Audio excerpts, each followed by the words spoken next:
Administration announced Friday that tariffs on smartphones, computers, and other electronics will be exempt from the reciprocal tariffs imposed on China and other nations. That eased customer fears that prices for their devices were about to skyrocket.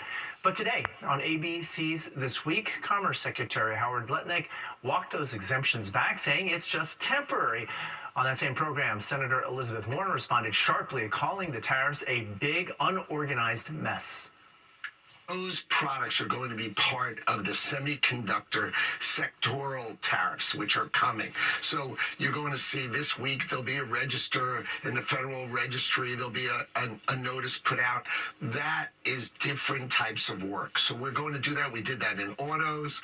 The president's going to do it for pharmaceuticals, and he's going to do it for semiconductors. Look, there is no tariff policy.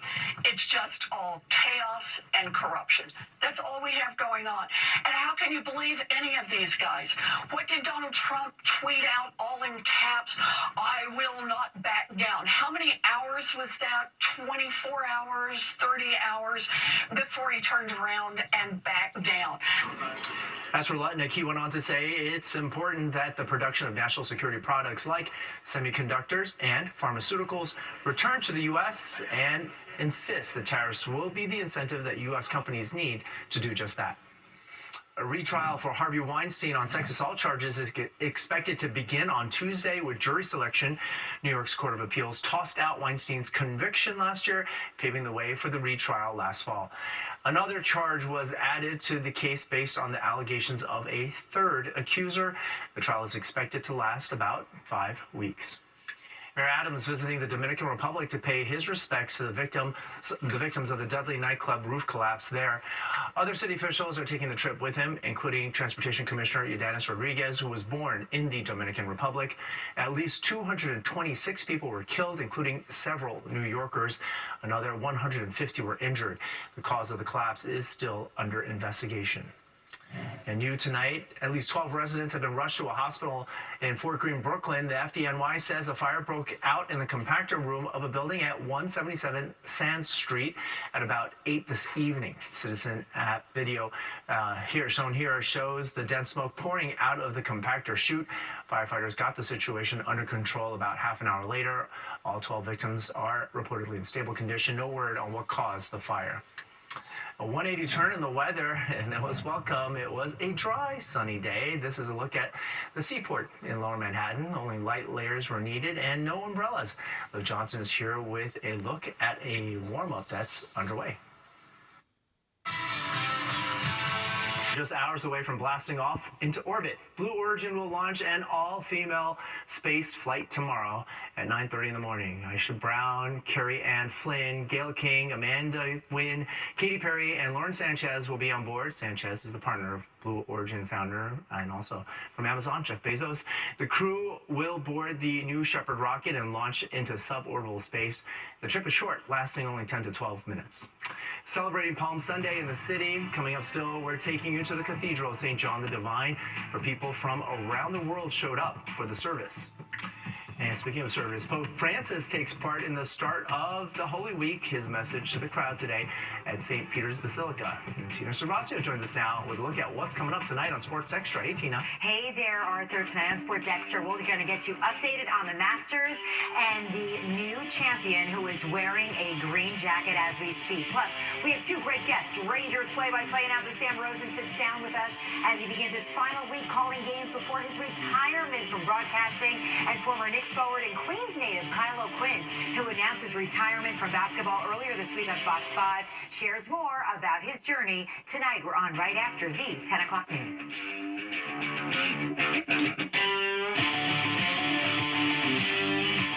Watching the 10 o'clock news. Pope Francis was with the faithful for Palm Sunday. The 88-year-old wishing the more than 20,000 Catholics gathered in St. Peter's Square a good Palm Sunday and a good Holy Week. The appearance marks yet another reassuring sign the pontiff's health is recovering well after his battle with double pneumonia. The Vatican says it is waiting to share what role Francis will play in Holy Week events leading up to Easter next Sunday. And this Holy Week is drawing locals and tourists from around the country to places of worship here in New York City. Fox 5's Stephanie Bertini takes us inside the Cathedral of St. John the Divine. A procession inviting those here to reflect on the journey of Christ. Palm Sunday is celebrated by Christians around the world, and here inside the Cathedral Church of St. John the Divine, people from everywhere come year-round. Gather people from around the world. We are a global cathedral. It's beautiful. The Episcopal Church is a well-known Gothic cathedral around the world. These two tourists from Philadelphia and California came on Palm Sunday to take it all in. I've seen it before. I've been here before, and it's beautiful. So she's from California, so I'm seeing it for the first time. Beyond the beauty of the cathedral, there's of course religious reasons driving many here on this Sunday. My daughter is doing a music rehearsal a few blocks down, and I live in Staten Island, so I didn't get a chance to go to my parish, so I figured I was here and come by here. Palm Sunday marks the beginning of Holy Week, all of it leading up to Easter Sunday. This begins the most sacred week of our year, when Christians walk with Jesus from Palm Sunday to Easter, through all the emotions of life, through betrayal and death to new life. Today begins that journey. Episcopal Bishop of New York Matthew Hyde spells out the focus of Holy Week and the kind of hope that can apply across religions and cultures. When we connect to each other, we are stronger together. We can walk together this week and always through difficult times to brighter days. And getting back to this specific day, It was wonderful. many appreciate the gathering, culture, and experience offered here at this cathedral in Manhattan on Palm Sunday. Stephanie Bertini, Fox 5 News. Largest cathedral in North America. Well, on the other side of the short break, Liv Johnson's going to have the full forecast.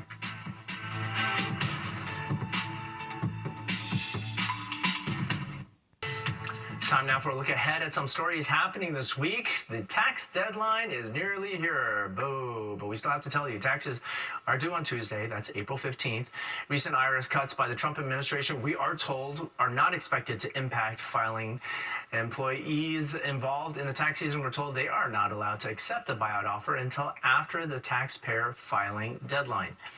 A celebration of spring at the Met Cloisters, which is hosting its plant sale on Saturday. The plants being sold are cultivated on site in the Cloisters greenhouse. The museum will be open from 10 a.m. until 5 p.m. And on Sunday, colorful, vibrant outfits will take over Fifth Avenue for the Easter Parade and Bonnet Festival. Thousands typically attend the tradition, whose history stretches back to the 1870s. The event goes from 10 in the morning until 4 in the afternoon.